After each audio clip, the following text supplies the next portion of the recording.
샬롬 해피투게더 영상 큐티에 오신 성도님들을 주의 이름으로 환영합니다. 오늘 하루도 하나님의 말씀을 통해 하나님이 뜻하시는 바르고 온전한 믿음의 여정을 살아가길 소망합니다. 사랑하는 성도 여러분, 공의의 하나님이심을 믿으십니까? 주님의 공의는 엄준합니다. 그러나 하나님의 공의는 무분별한 공의가 아닙니다. 자비가 담긴 공의입니다. 죄에 대해서 돌아서는 자들에게는 한없는 용서를 베푸시는 은혜의 하나님이십니다. 오늘은 공의로 세상을 심판하시며 그의 자비로우심으로 자신의 백성을 기다리시는 주님을 깊이 만나는 은혜의 시간이 되길 소망합니다. 다 함께 본문의 말씀을 읽어보겠습니다. 아몬의 아들 유다 왕 요시야의 시대에 스바냐에게 임한 여호와의 말씀이라. 스바냐는 히스기야의 현손이요 아마랴의 증손이요 그다랴의 손자요 구시의 아들이었더라. 여호와께서 이르시되 내가 땅 위에서 모든 것을 진멸하리라. 내가 사람과 짐승을 진멸하고 공중의 새와 바다의 고기와 거치게 하는 것과 악인들을 아울러 진멸할 것이라. 내가 사람을 땅 위에서 멸절하리라. 나 여호와의 말이니라. 내가 유다와 예루살렘의 모든 주민들 위에 손을 펴서 남아있는 바알을 그곳에서 멸절하며 그 마림이란 이름과 및 그 제사장들을 아울러 멸절하며 또 지붕에서 하늘의 뭇별에게 경배하는 자들과 경배하며 여호와께 맹세하면서 말감을 가리켜 맹세하는 자들과 여호와를 배반하고 따르지 아니한 자들과 여호와를 찾지도 아니하며 구하지도 아니한 자들을 멸절하리라. 오늘 말씀을 간략하게 요약하자면 이렇습니다. 스바냐는 유다 왕 요시야 시대에 하나님으로부터 예언을 받습니다. 하나님께서는 땅 위의 모든 것, 사람과 짐승, 새와 고기를 쓸어 없애고 악한 자들의 씨를 말리겠다고 말씀하십니다. 주를 섬기면서도 다른 신들을 숭배하는 자들과 주를 등지고 돌아선 자들을 없애버리겠다고 말씀하십니다. 사랑하는 성도 여러분, 오늘 본문의 말씀을 통해서 한 가지 중요한 영적 교훈을 얻게 됩니다. 그것은 하나님의 엄중한 공의가 있다는 사실을 기억하고 죄의 자리에서 떠나야 한다는 것입니다. 왜냐하면 하나님은 반드시 죄악을 심판하시기 때문입니다. 본문 2절과 3절은 여호와께서 이르시되 내가 땅 위의 모든 것을 진멸하리라.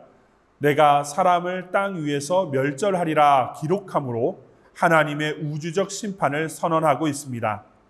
뿐만 아니라 본문 4절과 6절은 유다, 즉 선민을 향한 심판을 선언하고 계십니다.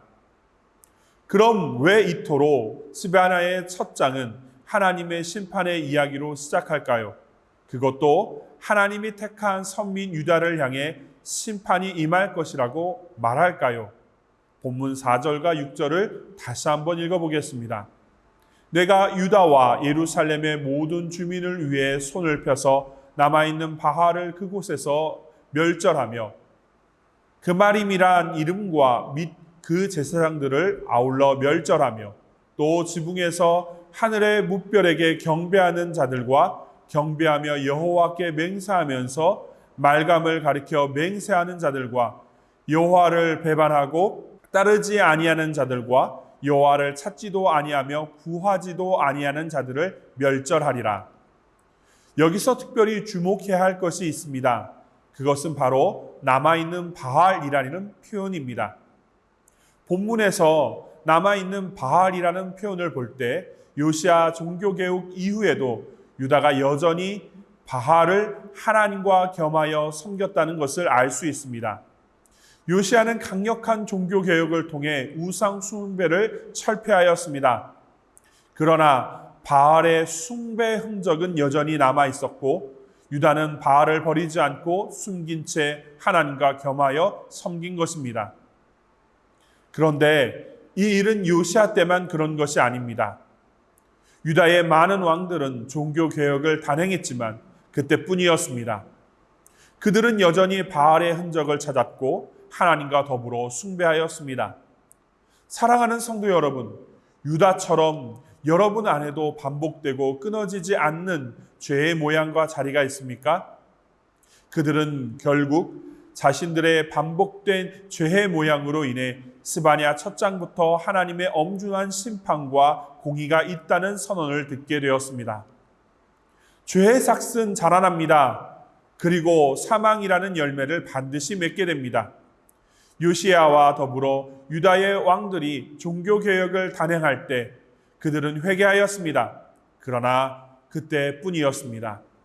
이것이 무엇을 의미하겠습니까? 진정한 회개가 아니었다는 것입니다. 잠시 소나기를 피하기 위한 방편 정도로만 생각한 것입니다.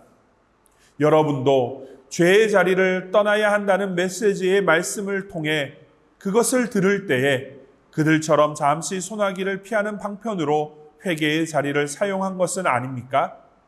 잠시 우리의 자신을 돌아보았으면 좋겠습니다.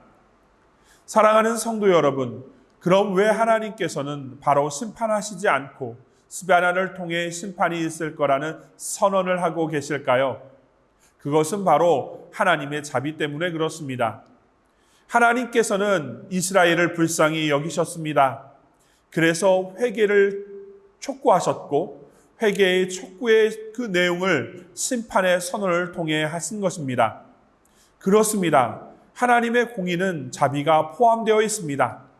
진정으로 죄의 자리를 떠나 주님 안에서 살고자 한다면 죄와 사망의 저주에서 끊어지도록 성령께서 함께 하실 것입니다. 또한 내게 남아있는 바알은 무엇인가를 돌아보기를 소망합니다. 본문 속 유다는 바알의 흔적을 버리지 못하였습니다. 내가 버리지 못하고 하나님과 겸하여 섬기는 것이 무엇인지 되돌아보고 하나님의 놀라운 은혜 가운데 내려놓는 은혜의 삶을 살기를 소망합니다. 오늘은 그런 날이 되었으면 좋겠습니다. 반복되는 죄의 모양을 버리게 하시고 바알의 남은 흔적을 따라 사는 것이 아니라 예수의 발자취를 따라 사는 아름다운 한 날이 되었으면 좋겠습니다. 기도하시겠습니다. 하나님, 살아계신 하나님, 우리의 기도를 들으시고 우리의 인생을 인도하시는 하나님, 우리가 혹 죄의 자리에 있다면 진정으로 주님께 돌아서 주님 앞으로 주님의 은혜의 자리로 주님을 사모하며 주님을 찾으며 나아갈 수 있도록 성령께서 우리 가운데 깨우쳐 주시고 우리와 함께하여 주시옵소서. 더불어 바알의 흔적, 우리가 버리지 못하는 죄의 모양이 있다면 성령의 인도 가운데, 성령의 깨달음 가운데 하나님 끊어낼 수 있도록 우리 심령 위에 주님께서 함께하여 주시옵시고 주의 자비 가운데 우리를 덮으사 주의 십자가 아래 나아갈 수 있도록 주여 은혜를 더하여 주시옵시고 함께하여 주시옵소서. 그래서 성결의 모양으로 거룩한 주의 백성으로 살아갈 수 있도록 축복하여 주시옵소서. 예수님의 이름으로 간절히 기도드리옵나이다. 아멘.